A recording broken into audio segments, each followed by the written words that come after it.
Hi,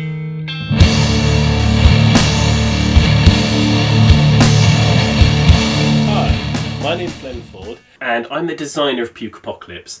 In this series of videos I'm going to take you through how to play. In this video we're going to cover puking. So let's imagine that we're into a bile phase now. This is a point where all the scumbags are going to puke. Now various things can make you puke in other phases. You just follow the sequence of a single puke, clean up, and then move on to the next bit. But in a full bile phase everyone's going to puke and then we're going to do the clean up. So we'll run through that now. So let's imagine that here the Von cultists are going first, so they're going to take the first puke. So I'm going to activate this guy here. Now he currently has 5 bile tokens in his guts. So the first thing he has to do is decide whether he's going to let it go and spew or he's going to try and hold it in. He's going to let it go, so he takes a number of dice equal to the number of bile tokens in his guts and rolls them. If he gets 3 of a kind, he bursts. And in this case, you've got 2 1s, a 2, a 3, and a 4, so he's okay. So now he's going to puke. What he needs to do is, he needs to name an enemy scumbag. In this case, he's picking this dude here in the suit. And he's got to lay tokens that are either touching him, or touching a token that he laid, or connecting to him via a little chain of tokens across the board. And he's got to get at least 1 token into base contact with his target. Now in this case, our Von cultist is both facing the guy in the suit and he's in his back. He's asked him.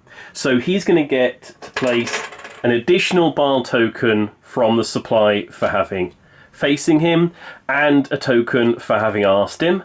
He's still got 2 tokens left in his guts, so he's going to dump them up on here. So these guys are going to go into Suit's guts at the end of the phase, so he's going to start building up quite a supply. Now it's going to be the turn of the doggers, and I think Guts is going to puke next. He's got a couple of choices. First of all, he's going to choose whether to let it go or hold it in, and he's going to choose to let it go. He would roll dice, but he's only got 2 bile tokens in his guts, so he can't get 3 of a kind. He won't burst. Now he's got to choose who he's going to name. He could name this guy in front of him. They're facing each other, so if he gets a bile token on him, he'd get to dump another one on. But he's chained across to this Von cultist that just puked up his back. So he can either lay his tokens out, lose 1 and stack 1, but create a little path back to himself, or he can puke right back down this path here and dump these 2 bile tokens directly onto the guy who just puked on him. So he's going to go for that. And one of the reasons he's going to go for that, it means that this Von cultist here, who only has 1 bile token in his guts, won't be able to reach Suit if you choose to puke on him. And if you can't reach the person you name, you burst. So this Von cultist isn't actually going to be able to puke this turn. He's got no one he can reach. He won't burst, so he'll choose to hold it in. He's only got 1 bile token, so he won't burst. That's not 3 of a kind. So this will go back into his guts, but he'll get an additional bile token for having held it in. So these will go straight back into his guts. Then last of all, it's going to be Pigsy's turn to puke. Now, Pigsy is on higher ground here. It might look like he can't lay bile tokens across or touch anybody, but in Pukeapocalypse, if it looks like your bile tokens are touching you, if viewed from directly above, then they are.